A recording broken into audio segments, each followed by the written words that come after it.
I'm here to teach you English. So, if I had to start learning English from zero in 2025, I would do it very differently. Let me show you how. In this modern English lesson, I show you the most effective way to learn English faster in 2025. This is my method based on technology and the latest language learning research. The world has changed, the way we work, communicate, and learn has changed. And so learning English must adapt to these changes too. In this lesson, I will share 6 steps that you can take to become fluent in English. Step 1. Use AI. Now, I know there are many AI tutors available, but for now, my favorite is still ChatGPT. It's not perfect, but it's really good at giving you grammar explanations and correcting your mistakes. You can also use it to generate ideas, plan your speaking and writing.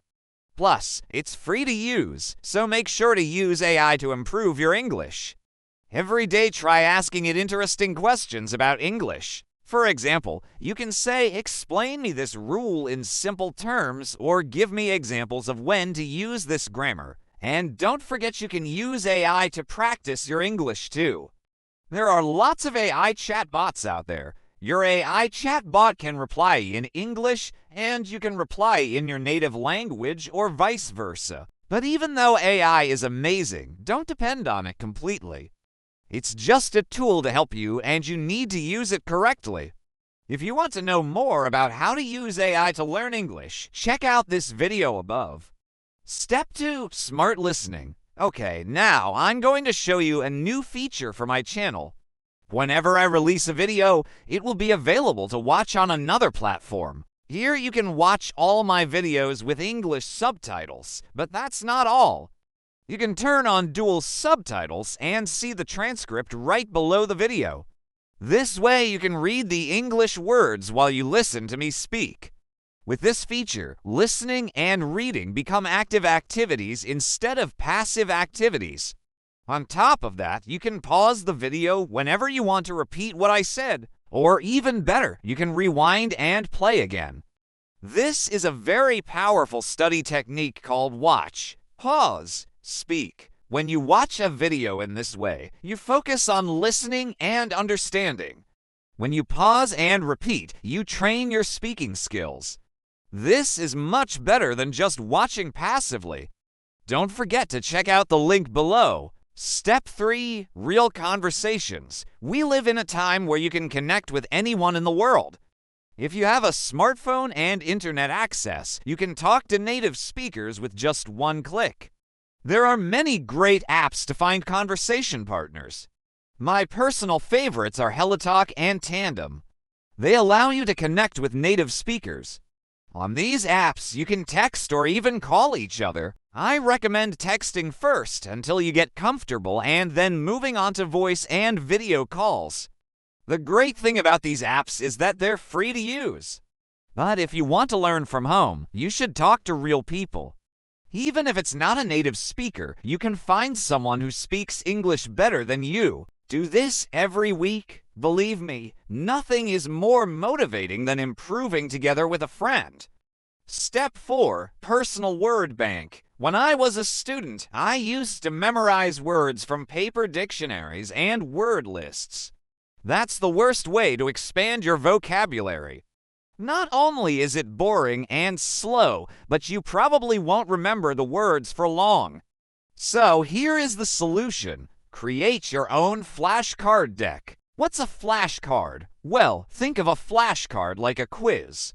On one side you have the English word and on the other side you have the translation. You can use apps like Anki or Quizlet, then add new words to your deck. Anytime you come across a new word that you don't know, save it in your deck. This way you build your vocabulary step by step and you won't forget the words because you review them again and again with spaced repetition. This is proven to be the best way to expand your vocabulary. By the way, I have something to tell you. You don't need to master every single word in the English dictionary. You just need to master the words that you actually use. So focus on learning the right words, not all the words. Step 5. more vocabulary. I know that many of you love watching movies and series in English. Well, why not learn some new words while doing that? Did you know that some streaming services have built-in language learning features? One of them is called Language Reactor. With this feature, you can watch shows and movies with dual subtitles and interactive vocabulary. While watching, you can add new words to your vocabulary list. After watching, you can see your progress on a chart and review the words you learned. It's so easy to learn new words while watching your favorite shows. Step 6. Motivation. Keep track of your progress. Every time you complete an exercise or reach a milestone, celebrate it with a party or reward yourself with something you enjoy. You can use apps like Habitica, which turns your goals into games. You can create tasks and challenges to achieve your daily goals. Or you can use Google Sheets to track your progress. Every time you finish an exercise, put a check mark in your sheet. Seeing all those check marks will motivate you to keep going. Learning English doesn't have to be boring. Make it fun, make it engaging, and don't forget to celebrate your achievements. Reward your hard work. Remember, no matter how small your win is, it's still a win. Keep going and never give up. It's all possible. All the resources mentioned in this video are available in the description. Don't forget to check them out, and if you want to practice your speaking skills, subscribe to the channel and let me know in the comments what you thought of this video. Also, if you have any questions about learning English or English lessons, you can ask me in the comments below. And finally, if you want to continue your English journey, you can watch the next video here. See you next time. Bye.